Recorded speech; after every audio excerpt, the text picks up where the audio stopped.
Hey guys, good day to you. Working on Cody's magic tube, and had a bit of a setback. Loss in confidence as well. I did try to do some threads, and I was thinking a 28 per inch nice fine thread would give me a good tight fit. And well, I did the change gears, and I ended up with a thread so fine that it was wrong. I either did something wrong with the change gears, and in arranging the change gears, I found some problems in the gearbox itself, that some screws had come loose and everything was moving around quite a bit. It'd be best probably if I just showed you. Let me take you off of here.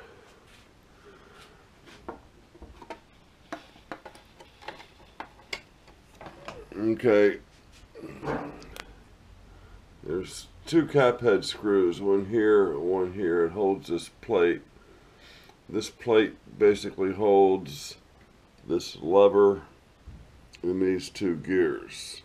And these two gears determine the direction of the lead screw. So from here to here, and this is inconsequential, was all moving around. Also, one of my 80-tooth gears, the one I had, the brass collar that I made, because the keyway for the brass collar wasn't, well, probably because it was a plastic gear, that keyway widened a little bit. I got the new collar and key on here, the new shaft. We're set up, this is the way it came default from this factory, is at 80, 20, 80, 20. So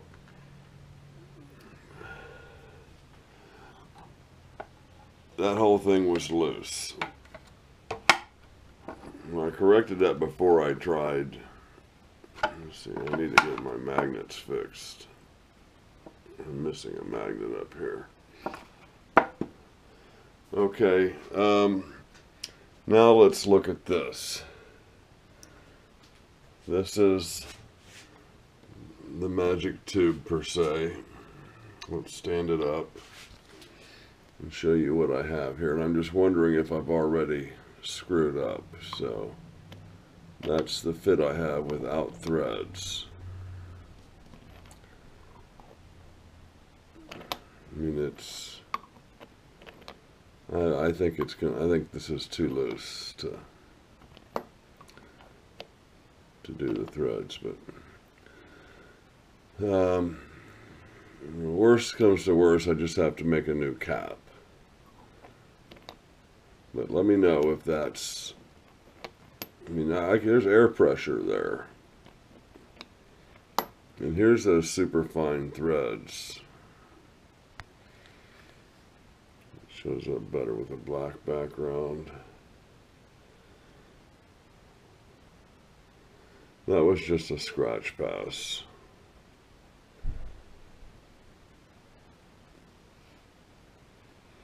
Let's bring it over here and see if this helps. That just blows it out.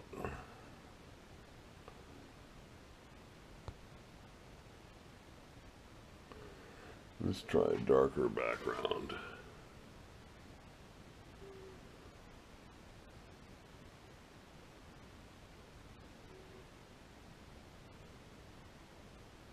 Okay, well, somewhere in there you might have seen this. So let me know,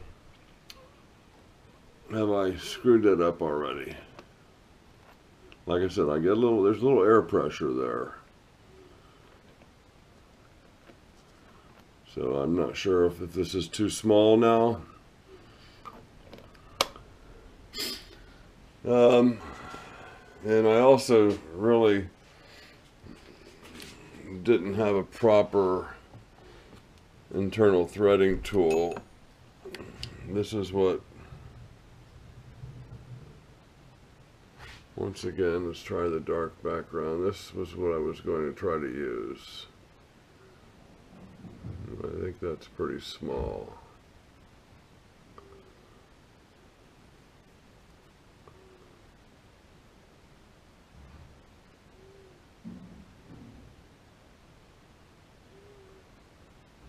But in the very beginning, I bought a set of AccuSize, I think it was called.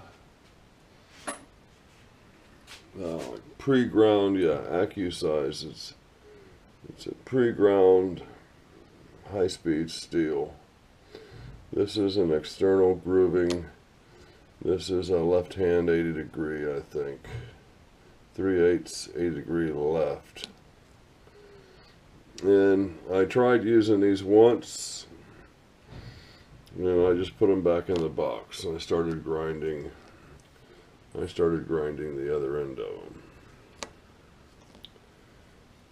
And I guess that's I think I gave up on that one.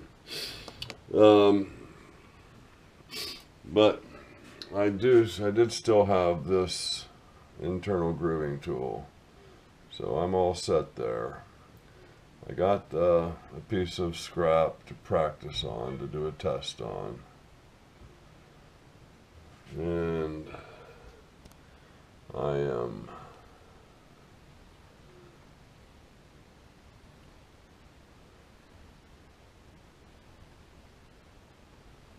running dead on.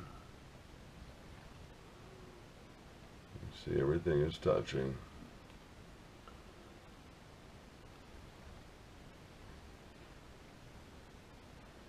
So, just a matter of doing the change gears and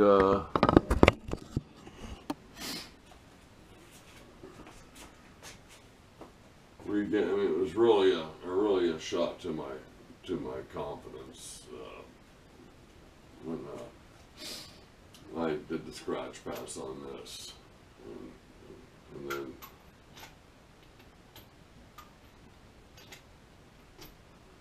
that's the, just before you tell me it's too small, I do create air pressure when I plunge that in, even with those grooves. So I'm hoping that's still going to be of good size. I'll do a practice here. I decided I'm going to do the 13. And these are the kind of sort of 13s that I've done in the past. And this one here is a good 13, about that far, and then it gets kind of wanky in this area. Although I did manage to, by hook or crook, file or whatever, I did manage to get it to thread on, smoothly all the way, with a nut that I cut with a tap.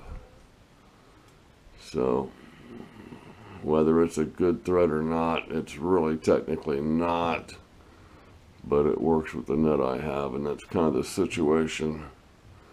Now this one here in steel worked well right off the bat.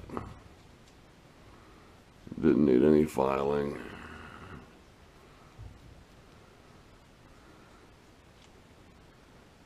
So, and then of course I had to thread the inside of this one, but that was with the tap.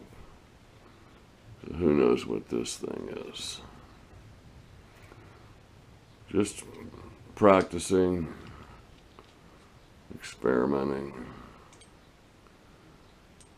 Tuesday is the auction, or I might end up with a circa 1946-ish,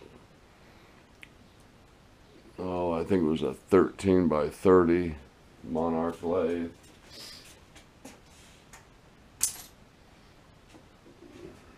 Here's the bushing that I made and took out of my gear train, and it was starting to fracture inside under that keyway.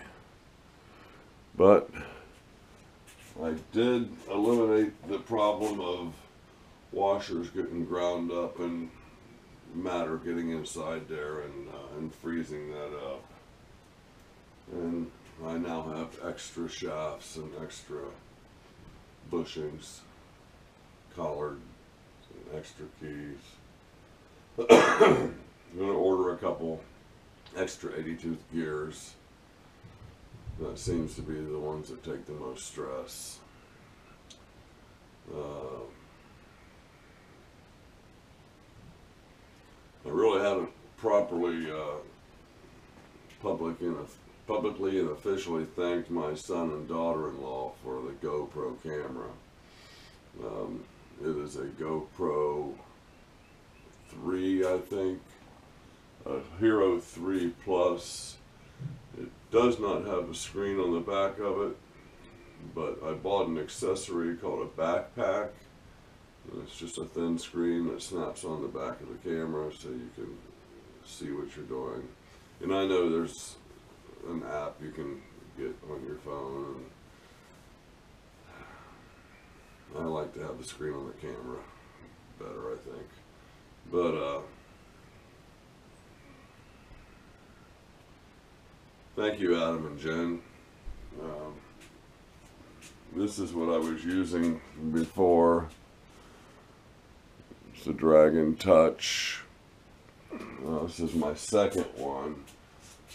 I got my first one on Marketplace, and I went to buy some extra batteries for it, and 2 batteries in the charger for blah blah, and then I found the camera, 2 batteries in the charger, and all the accessories for like $35. But you end up with a $35 camera. But it, it did pretty well, I guess. I think that's about it. I'm going to get on these threads. I need to tighten up a couple more of them cap head screws back there on the gear train. So I've got my Allen wrench. And, yeah, so let me do that and we'll get back with you.